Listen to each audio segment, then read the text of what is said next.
Well, it seems that Canon's not going to stop until they've got every number next to the letter R. And we've got the R8 coming at ya. Okay guys, so Canon are going to hit us again with a couple of new cameras, not lenses, that's cameras, not lenses. Within the next couple of days, the two new cameras coming out of the R50 and the R8. If you want to see more about the R50, I've got a video right here. You can check out about the R50, but in this one, we're talking about the R8. So the R8 is being announced in a couple of days. It's going to be around about $1,500 US. That's $100 more expensive than the Canon EOS R. If you look to the Canon RP, which is the entry-level full-frame camera, that's sitting at about $1,000. If you jump up to the R6 Mark II, you're looking at about $2.5 grand. So the R8 sits right in the middle at $1,500. Beyond that, that's around about the same price as the APS-C sized R7. And let me tell you, the R8 is stacked full of specs and features. Okay, so let's check out the specs. It's going to be a 24 megapixel sensor. That's smaller than what you'll find on the Canon EOS R, which is 30.3 megapixels, but it's about the same as what you'll find in the Canon R6 Mark II. Well, it's not going to have IBIS in-body image stabilization, and that's to keep the price down, to slot it into that zone. They don't want to give you everything in the R6 II in a camera that's $1,000 less, so no IBIS, but it's going to allow you to shoot 40 frames per second on the electronic shutter. That is insane. The R7, which I currently have, shoots at 30 frames per second on the electronic shutter, and it's just way too fast for what I need. And 40 frames per second is huge. And the R6 Mark II shoots at 40 frames per second. So the R8 is going to come in with the same frames per second on the electronic shutter, 40 frames per second. That is blisteringly fast.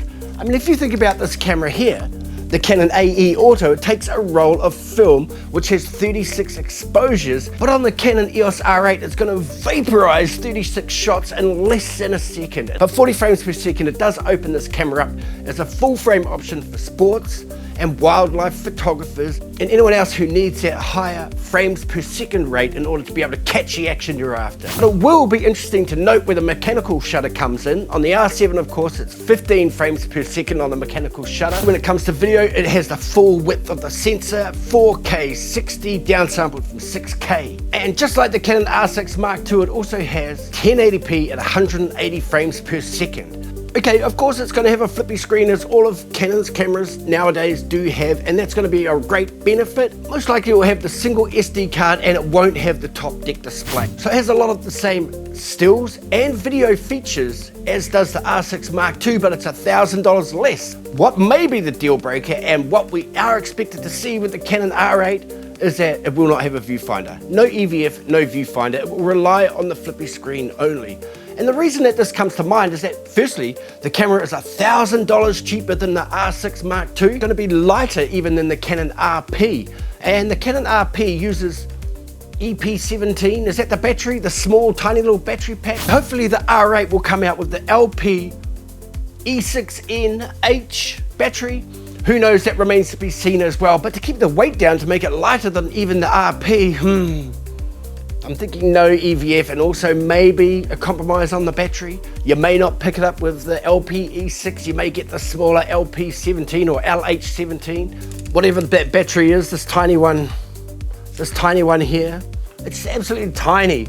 And that's one way to keep the weight down quite a bit, is to put a small tiny battery in it. So that could be a compromise you see in the R8. And so this is an opportunity, if you don't quite have the $2,500 US to spring for the R6 II, you may be able to spring $1,500 US to pick up the R8. And so what is this camera going to kit with? Well, it's a lens. It's going to be the Canon RF24-50mm F4.5-6.3 IS STM. 24-50, so 2 times zoom, 4.5 to 6.3.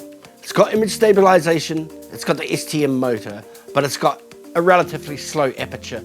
You are going to want to upgrade. You're most likely going to find that the lens doesn't give you enough range and it doesn't give you enough speed to get the images you want. So there we go guys, the Canon EOS R8 being announced in a couple of days, yet another camera from Canon. And have they blown us away with lenses in the meantime? Well, no. I'm not sure that we need the R8. I think the Canon EOS R might have filled the gap there, but they are looking to up the video specs and also speed up that electronic shutter, get some more people dipping their toes into the R series who don't quite have the budget or the inclination to spring for the R6 Mark II, the new option coming up for you is the Canon EOS R8. Let's see what it looks like in a couple of days. Until then, thanks for watching and we'll catch you next time. Bye.